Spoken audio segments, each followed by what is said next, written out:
one of Aunt Joy's nieces. And, you know, as family, sometimes we have to stand in the gap. So we're gathered here today to honor and celebrate the life of a daughter, a sister, a mother, a grandmother, a great-grandmother, and to many of us here, an aunt, Aunt Joy. Aunt Joy was born on February 15, 1960, in the district of Silver Springs, Clarendon.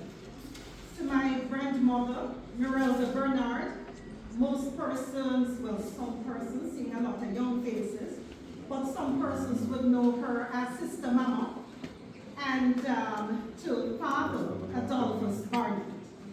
She was the youngest child for her mother, the wash belly, as people would say. And though she was christened Bernice Barnett, Grandma, Sister Mama, called her Joy. And that is the name the world came to know her by. Though our hearts are heavy today, we take comfort in remembering her for who she was, a woman of humility, resilience, and love. Aunt Joy's early years began in Cascade, St. Anne, where she attended school. Later, she relocated with her mother to this little district here, Fairburn district in Clarendon, where she would spend much of her life. It was there that she continued to cultivate the deep bonds of family and community that would become her legacy.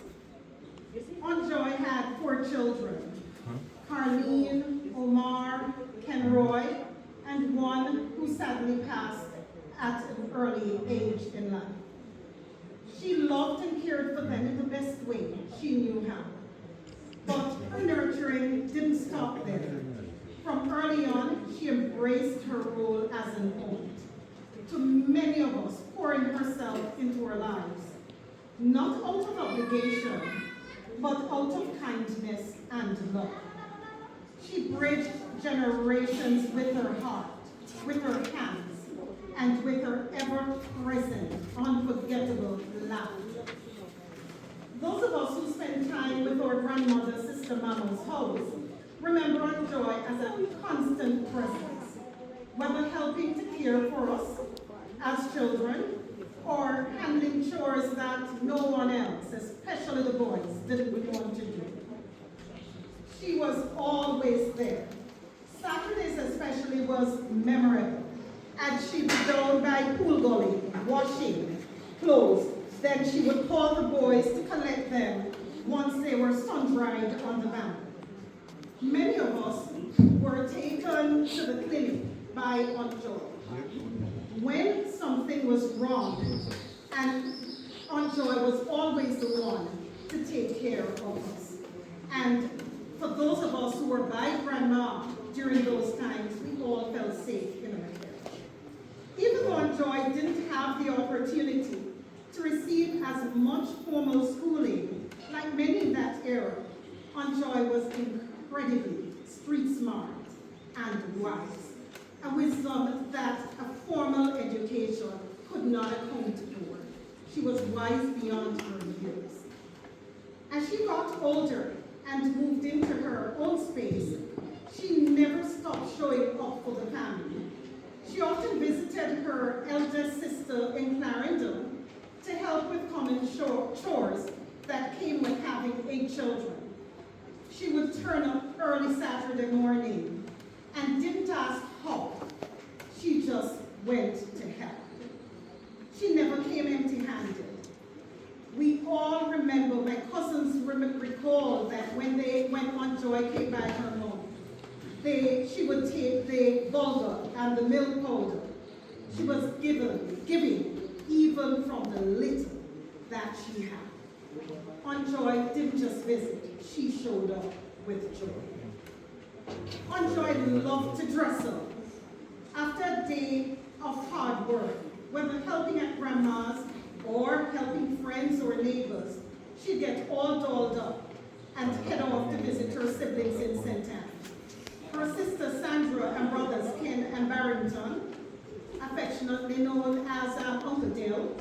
Remember how she would just show up? You'd first see her big smile, then hear her booming laugh that filled the whole house. She didn't need an invitation.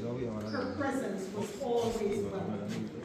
She gave freely, loved the best she knew how, and never sought recognition. That was her quiet power. That was her joy. In her latter years, Aunt Joy struggled with her health. But she was never alone. Her children, Kenroy, Omar, and Carly, took turns caring for her, supported by her siblings, Sandra and Ken, along with other family members. We are deeply, deeply grateful to my cousins and my auntie and uncle for their commitment and compassion.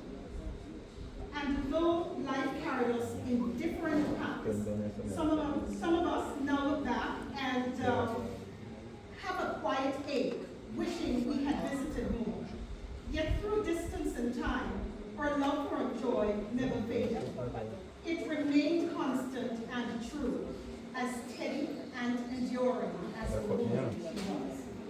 So, on Joy, as you join our family of angels above, know that your joy still lives among us. Your memory is alive in our hearts, in our laughter, in our gatherings, and in our stories. Carleen, Omar, Kenroy, and your siblings, Rose, Sandra, Ken, and Barrington, Uncle Dill, your grandchildren, your nieces and nephews, and the host of others loved you dearly. Rest well, Aunt Joy. Your life was a gift, and your love was a blessing until we meet again.